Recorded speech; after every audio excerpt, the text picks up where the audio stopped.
Next gen நேயர்கள் அனைவருக்கும் வணக்கம். நான் ஜோதிடர் தமிழரசன் பேசுகிறேன். இன்றைக்கி நம்ம இந்த வீடியோவில் எதை பற்றி பார்க்க போகிறோன்னா, மாத பலன்கள். மாத பலன் வந்து பார்த்திங்கன்னா தமிழ் மாத பலன் வந்து பார்த்திங்கன்னா கார்த்திகை மாதத்தை பார்க்க போகிறோம். கார்த்திகை மாத ராசி பலன்கள் எல்லா ராசிக்கும் 12 ராசிக்காரங்களுக்கு எப்படி இருக்கும், என்னென்ன மாற்றத்தை ஏற்படுத்தும், உங்கள் வாழ்க்கையில் நல்லது நடக்குமா கெட்டது நடக்குமா, இது எல்லாமே இந்த பொது பலனை நம்ம பார்க்க போகிறோம். சரிங்களா? ராசி பலன்கிறது வந்து பார்த்திங்கன்னா நம்ம சந்திரன் வச்சு பார்க்குறோம். நான் இதுக்கு முன்னாடி நிறையா வீடியோவில் சொல்லியிருப்பேன். சந்திரன்கிறது உடல் காரகன், மனோகாரகன். நம்ம மனதை குறிக்கிற கிரகம் சந்திரன் தான், உடம்பை குறிக்கிற கிரகம் சந்திரன் தான். அதை வச்சு நம்ம பார்க்குறோம். அதுக்கு தான் ராசி பலன் சொல்கிறோம். சரிங்களா? லக்னம்ங்கிறது வேறு. லக்னம்ங்கிறது உயிர். ஜாதக கட்டத்தில் பாருங்கள், லான் போட்டிருக்கு லக்னம். இப்போ ஒரு குழந்தை ஜனனமாக இருந்தது, அந்த லக்னத்திலிருந்து என்னென்ன கிரகங்கள் இருக்கோ அதுக்கு தகுந்த மாதிரி இப்போ தசாபதி போயிட்டுருக்கும். அதுதான் உங்களுக்கு 80லேருந்து 85% பேசும். கோச்சார பலன், ராசி பலன் வந்து பார்த்திங்கன்னா நம்ம பொதுவாக ராசிக்கு பார்க்குறது வந்து ஒரு 15லேருந்து 20% தாங்க பேசும். சரிங்களா? ஏன்னா எல்லா ராசிக்காரங்களும் பார்த்திங்கன்னா ஒரே மாதிரி நடக்கிறது கிடையாது.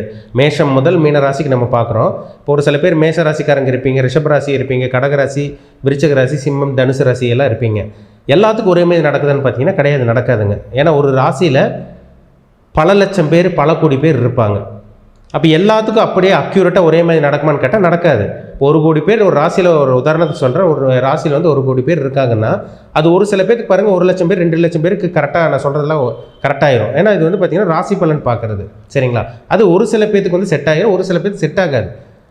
நீங்கள் ஒன்று சொல்கிறீங்க சார், நடக்கிறது வேறு மாதிரி இருக்குது, நீங்கள் நல்லது சொல்கிறீங்க, அங்கே கெட்டது நடந்துகிட்ருக்கு, இங்கே கெட்டது சொல்கிறீங்க, நல்லது அப்படியே ஆப்போசிட்டாக நடக்குது, எங்களுக்கு என்ன பண்ணுறதுனே தெரியல, நாங்கள் யாரை நம்புறதுன்னு தெரியல அப்படிங்கிற மாதிரி சொல்லிகிட்டு இருக்கீங்க. யாராக இருந்தாலுங்க ராசி பலன் சொல்கிறது வந்து பார்த்திங்கன்னா ஒரு 15லேருந்து 20% தான் நிச்சயமாக பேசும். அது தெளிவாக நீங்கள் புரிஞ்சுக்கணும். ஃபஸ்ட்டு தெளிவாக புரிஞ்சுக்கணும். சரிங்களா? ராசி பலன்கிறது ஒரு பொதுவான பலன். ராசிக்கு நம்ம பார்த்துட்ருக்கோம். லக்னத்துக்கு பார்த்தீங்கன்னா தான் உங்களுக்கு துல்லியமாக இருக்கும். சரிங்களா? இப்போ இந்த மாதம் நம்ம கார்த்திகை மாதத்துக்கு பொது பலன் நம்ம எப்படி இருக்குன்னு பார்க்கணும். சரிங்களா? என்னென்ன கிரக நிலை மாறுதுன்னு பார்த்தீங்கன்னா, உங்களுக்கு குரு வந்து வக்ர நிலையில் வந்து பார்த்திங்கன்னா கடகராசியில் இருக்கார், கேது வந்து சிம்மராசியில் இருக்கார், உங்களுக்கு சுக்கிரன் வந்து பார்த்திங்கன்னா உங்களுக்கு துலாம் ராசியில் சொந்த வீட்டில் இருக்கார், சூரியன் செவ்வாய் புதன் வந்து பார்த்திங்கன்னா விருச்சிக ராசியில் செஞ்சிருக்காங்க, ராகு வந்து கும்பராசிலையும், மீனத்தில் வந்து சனி வந்து ராகு கும்பராசிலையும், மீனத்தில் வந்து சனி வந்து வக்ர நிலையில் மீனராசியில் செஞ்சிருக்காங்க. இதுதான் கார்த்திகை மாதம் 1ஆம் தேதிக்கு உண்டான கிரக நிலைகள். கார்த்திகை மாதம் 7ஆம் தேதி, அதாவது நவம்பர் மாதம் 23ஆம் தேதி புதனோட பயிற்சி நடக்கும். கார்த்திகை மாதம் 10ஆம் தேதி, அதாவது நவம்பர் மாதம் 26ஆம் தேதி சுக்கிரனோட பயிற்சி நடக்கும். கார்த்திகை மாதம் 19ஆம் தேதி, டிசம்பர் 5ஆம் தேதி வந்துடும். உங்களுக்கு குரு வந்து உங்களுக்கு மிதுன ராசிக்கு போயிடுவார். கடகத்தில் இருந்த குரு மிதுன ராசிக்கு வக்ரமாய் போயிடுவார். சரிங்களா? கார்த்திகை மாதம் 20ஆம் தேதி, அதாவது டிசம்பர் 6ஆம் தேதி வரும், புதனோட பயிற்சி, மறுபடியும் புதனோட பயிற்சி நடக்கும். கார்த்திகை மாதம் 21ஆம் தேதி, டிசம்பர் 7ஆம் தேதி வரும், செவ்வாயோட பயிற்சி நடக்கும். இதெல்லாம் உங்கள் வாழ்க்கையில் எந்த விதமான மாற்றத்தை ஏற்படுத்தும், எந்த விதமான தாக்கத்தை ஏற்படுத்தும்னு இந்த பொது பலனாக நம்ம இந்த கார்த்திகை மாதம் நம்ம பார்க்க போகிறோம். சரிங்களா? மேஷம் முதல் மீன ராசிக்கு 12 ராசிக்காரங்களுக்கு எப்படி இருக்குன்னு நம்ம பொதுவான பலனாக இந்த பதிவில், இந்த வீடியோவில் நம்ம பார்க்க போகிறோம். இன்றைக்கி நம்ம பார்க்க போகிற ராசி மிதுனம். காலபுருஷ தத்துவப்படி 3ஆம் ராசியான மிதுன ராசி நேயர்களுக்கு இந்த மாதம் கார்த்திகை மாதம் எப்படி இருக்குன்னு பார்க்கலாம். சரிங்களா? ராசிநாதன் சொல்லக்கூடிய புதன் வந்து பார்த்தீங்கன்னா 6ஆம் இடத்துல ருணரோக சத்துருஸ்தானத்தில் இருக்கார். ஆரம்ப பகுதியில் கொஞ்சம் டஃப்பாக இருக்குங்க. சரிங்களா? ஆரம்ப பகுதியில் பார்த்தீங்கன்னா கொஞ்சம் எதிர்ப்புகள் வரும், நீங்கள் நல்லது பண்ணுவீங்க, கெட்ட பேர் வாங்குவீங்க, இந்த மாதிரி விஷயங்கள்லாம் வரும். கொஞ்சம் மனக்குழப்பத்தில் இருப்பீங்க. எது நல்லது எது கெட்டது, யார் நல்லவங்க யார் கெட்டவங்க தெரியாமல் கொஞ்சம் தடுமாறக்கூடிய மாதமாக இந்த மாதம் இருக்கும். ஹெல்த்தில் ரொம்ப கவனமாக இருங்க. சரிங்களா? யாருக்கும் ஜாமீன் கையெழுத்து போட்டு மாட்டிக்க வேண்டாம், எச்சரிக்கையாக இருக்கிறது ரொம்ப நல்லது.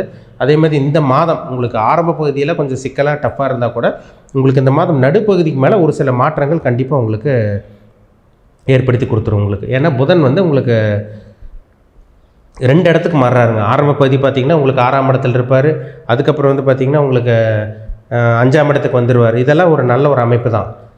அப்போ இந்த மாதம் 2மே சேர்ந்து வேலை செய்யும். கொஞ்சம் குழப்பம், மன உளைச்சல், பிரச்சனைகள் இதெல்லாமே ஒரு பக்கம் இருந்தாலும் அதுக்கப்புறம் இந்த பிரச்சனையெல்லாம் வந்ததுக்கப்புறம் அதுலேருந்து ஈஸியாக வெளியே வரக்கூடிய ஒரு டைமாக அந்த டைம் உங்களுக்கு இருக்குது. கொஞ்சம் கவனமாக இருங்க, ஹெல்த்தில் கவனமாக இருங்க. ஏன்னா புதன் வந்து 6ஆம் இடத்துல இருக்கிறது நல்ல அமைப்பு கிடையாது, செவ்வாயோட வீட்டில் இருக்கிறது ஒரு நல்ல ஒரு அமைப்பு கிடையாதுங்க. அதனால் கொஞ்சம் ஜாக்கிரதையாக இருங்க. புதன் வந்து பார்த்திங்கன்னா புத்தி கொண்டான கிரகம், அறிவு கொண்டான கிரகம். இந்த மாதம் ஆரம்ப பகுதியில் 6ஆம் இடத்தில் இருப்பார், அதுக்கப்புறம் உங்களுக்கு கார்த்திகை மாதம் 7ஆம் தேதி 5ஆம் இடத்துக்கு வந்துடுவார், அதுக்கப்புறம் மறுபடியும் 6ஆம் இடத்துக்கெல்லாம் போகிறனால இந்த மாதம் கார்த்திகை மாதம் 20ஆம் தேதி 6ஆம் இடத்துக்கெல்லாம் போகிறனால இது ஒரு நல்ல ஒரு அமைப்பு கிடையாது. சரிங்களா? ஒரு அப்படியே ஜிக்ஜாக்காக இருக்கும் வாழ்க்கை, அப்படியே கொஞ்சம் போராட்டமாக போகிற மாதிரி இருக்கும், நல்லது நடக்கிற மாதிரி இருக்கும், நல்லது நடக்கிற மாதிரி தெரியும், அப்படியே போராட்டமாக போய் பிரச்சனையில் போய் சிக்கிற மாதிரி இருக்கும். எச்சரிக்கையாக இருங்க சரிங்களா. கடன் விஷயத்தில் கொஞ்சம் கவனமாக இருங்க. தேவைக்கு மீறி கடன் வாங்கிட வேண்டாம். அதே மாதிரி நண்பர்கள் விஷயத்தில் கவனமாக இருங்க. நீங்கள் நல்லது பண்ணி கெட்ட பேர் வாங்குற மாதிரி வரும். அடுத்தவங்களுக்கு கடன் வாங்கி கொடுத்து நீங்கள் வந்து மாதம் மாதம் வட்டி கட்டுற மாதிரி சில பிரச்சனைகள் போய் லாக் ஆகிற மாதிரி மாட்டிக்குவீங்க. எச்சரிக்கையாக கவனமாக இருங்க சரிங்களா.